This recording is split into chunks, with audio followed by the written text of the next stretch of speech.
नमस्कार, आपका स्वागत है। दोस्तों, कहा जाता है कि व्यक्ति खाली हाथ आया है और खाली हाथ ही जाएगा, लेकिन ग्रंथों के अनुसार व्यक्ति की मृत्यु के बाद भी 5 चीजें उसके साथ अगले जन्म तक जाती हैं। तो आइए जानते हैं मरने के बाद क्या साथ ले जाता है व्यक्ति। आपने अक्सर लोगों को कहते सुना होगा कि मृत्यु के बाद व्यक्ति के साथ कुछ नहीं जाता। जो भी उस व्यक्ति से जुड़ी भौतिक सुख की चीजें हैं वह सब यहीं रह जाती हैं। अगर पुराण, वेद और बाकी धर्म ग्रंथ को देखा जाए तो उनमें स्पष्ट बताया गया है कि व्यक्ति की मृत्यु के बाद भी कुछ चीजें उसके साथ अगले जन्म तक जाती हैं। कुछ चीजें ऐसी हैं जिनका भुगतान व्यक्ति के अगले जन्म में भी करना पड़ता है। तो आइए जानते हैं ऐसी कौन सी 5 चीजें हैं जो मरने के बाद भी व्यक्ति के साथ जाती हैं। ज्ञान व्यक्ति को भीड़ में सबसे अलग करता है। ज्ञान के बल पर आप अपनी एक अलग पहचान और लोगों पर छाप छोड़ने में कामयाब रहते हैं।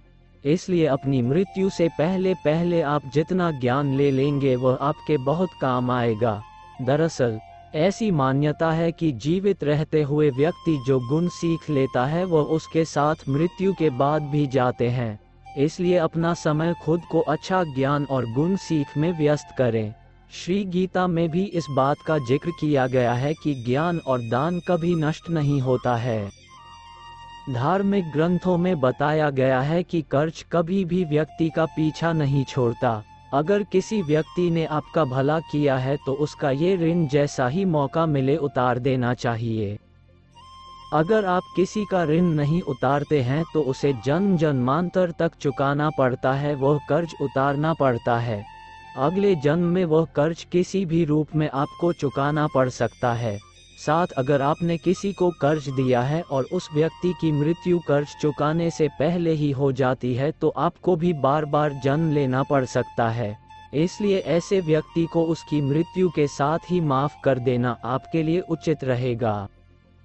ग्रंथों के अनुसार अगर किसी चीज को पाने की चाहत रखते हैं और वह चीज व्यक्ति को न मिले तो मृत्यु के बाद भी उस चीज की वासना उसका पीछा नहीं छोड़ती। सांसारिक सुखों की चाहत रखना वासना ही है। वासना को लेकर विष्णु पुराण में एक कथा भी मौजूद है। राजा भरत को अपने हिरण के बच्चे से बहुत प्यार था। उसी के बारे में सोचते हुए उसने प्राण त्याग दिए। अगले जन्म में राजा को खुद हिरण रूप में जन्म लेना पड़ा। इसलिए कामना और वासना को अपने मन में हावी नहीं होने देना चाहिए। साथ ही किसी भी चीज को लेकर अधिक मोह माया नहीं होनी चाहिए। गीता में कहा गया है कि मनुष्य जीवन बिना कर्म के संभव नहीं है। हर पल मनुष्य अच्छे या बुरे कर्म करता है। मृत्यु समीप आने पर व्यक्ति के कर्मों द्वारा ही तय होता है कि उसे परलोक में सुख मिलेगा या दुख। इन्हीं के परिणाम से अगले जन्म में अच्छा बुरा फल प्राप्त होता है। कर्म 7 जन्मों तक व्यक्ति का पीछा नहीं छोड़ते हैं। इसका एक उदाहरण महाभारत में भी मौजूद है। बाणों की शैया पर लेटे हुए भीष्म को भगवान कृष्ण से जब भीष्म वे पूछा कि मुझे ऐसी मृत्यु क्यों मिली तो भगवान कृष्ण ने उन्हें 7 जन्म पहले की घटना याद दिलाई। 7 जन्म पहले भीष्म ने एक अधमरे सांप को उठाकर नागफनी के कांटों पर फेंक दिया था। कर्म मनुष्य का कभी पीछा नहीं छोड़ते। अपने अक्सर घर के बड़ों से सुना होगा कि दान और परोपकार कभी खाली नहीं जाता है। इसका जिक्र शास्त्रों में भी किया गया है।